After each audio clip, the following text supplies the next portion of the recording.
Peace, family. This would be part two of a semi-series I want to start to show that every time the Europeans came over here, and yes, the Europeans do include the Spanish and the Portuguese, when they came over here, they always had either a black navigator, a black translator, or a black guide with them.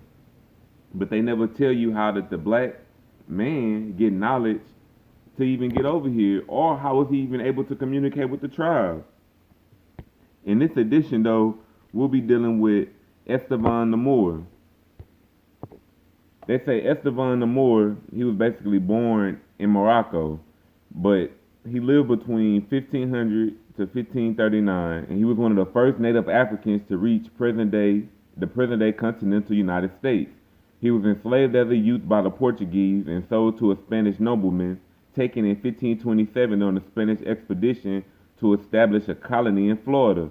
He was one of the four survivors amongst 300 men who explored the peninsula. By late 1528, the group had been reduced to 80 men who survived, being washed ashore at Galveston Island after an effort to sell homemade crafts across the Gulf of Mexico. Homemade, I guess all the boats would have been handmade though, but they just tried to put some scraps together and finish making a trip, and it failed horribly. But my point is, who is this guy, and how was he able to help these people on this expedition if he himself was basically just a slave with no knowledge of the Western Hemisphere? And this is the route that they would have took throughout the Gulf of Mexico, from Florida, the islands, all the way to the southeast, but they also made it to Mexico City, as we will get into as well. Later, Estavan served as the main guide for a return expedition to the southwest. Spaniards believed that he was killed in the Zuna city of Huacu. That is speculative, as the two Indians who reported back to Friar Marco de Niza did not see him killed, but only assumed that he had been. Estavan is considered the discoverer of New Mexico. One Francisco Morrow suggested in 2002 that the Zunis did not kill Estavan, and that he and his friends amongst the Indians faked his death so he could gain his freedom from slavery. Some folklore legends say that the Kachina figure Chakwana is based off of Estavan.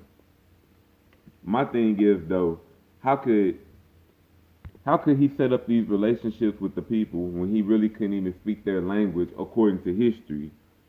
I believe it's a hidden chapter in American history about the West African connection to this side of the world. I already went in the video and proved that the term America, if you don't want to say that it goes back to the Amaru, with the land of Amaruka, the land of the plum serpent, we can go to West Africa through the Mansa Musa kingdom, which would have been a Moorish empire.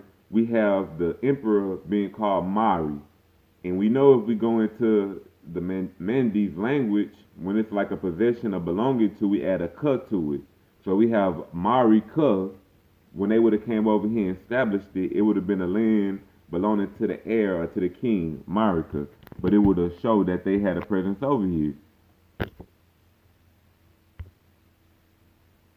But as we continue to go in, we can prove that not only was it called America, but other people have actually came over here and left remains from that side of the world.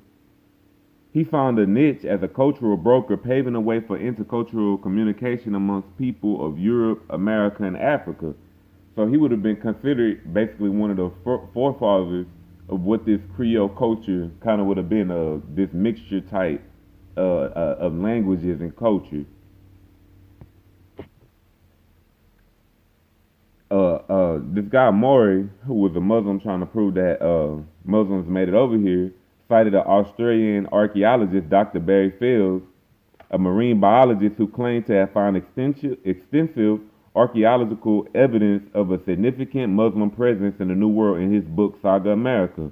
Fields draws parallel between the West African people and the Native Americans in the Southwest, including cultural and linguistic similarities, and the existence of Islamic petroglyphs in the southwestern region.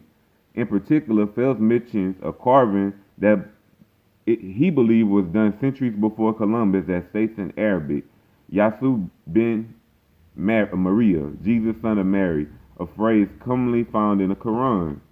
But when we go start looking at the building structures and we hold up how they would look in the Southwest amongst the indigenous people, and we compare it to the building structures or cliff dwellings that we will find in West Africa amongst those indigenous people, we can see a striking similarity that you can't even ignore. So when Estavan the Moor was navigating these areas and guiding these people, they would have experienced and saw all of this stuff there as well. So what happened to those people, and how in the world could a guy from Morocco, a slave to the Spanish and the Portuguese, come over here and act as a guide slash translator? These are the questions that we hope to answer in Free Black Society, and we need help. This is a think tank we forming, so subscribe, go to freeblacksociety.com, and let's get this conversation started.